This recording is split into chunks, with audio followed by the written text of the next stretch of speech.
Aux États-Unis, Donald Trump s'est mis au travail avec un premier coup de boutoir au libre-échange. Durant sa campagne, le président américain avait promis de rejeter les accords commerciaux qu'il jugeait défavorables aux travailleurs américains. Dont acte, hier, le président a retiré son pays du partenariat transpacifique. Marc Algever.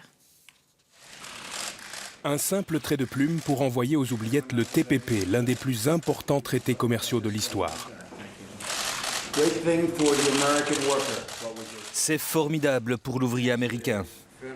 Car Donald Trump veut prouver qu'il tient sa principale promesse de campagne, celle de protéger les travailleurs. Nous commercerons, mais en bilatéral. Et si quelqu'un se comporte mal, on lui enverra une lettre de résiliation.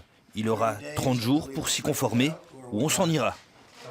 Le TPP ou Partenariat transpacifique, un accord signé l'an dernier pour stimuler les échanges entre une douzaine de pays, désormais caduque sans la participation des États-Unis.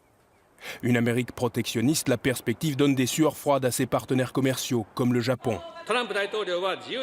Nous pensons que le président Trump est conscient de l'importance du libre-échange. Nous tenterons calmement de lui faire comprendre l'importance stratégique du TPP. En cas d'échec, qui pourrait remplacer Washington? Pour cet analyste, un autre géant économique se tient prêt. La Chine remplira ce vide, ça ne fait aucun doute.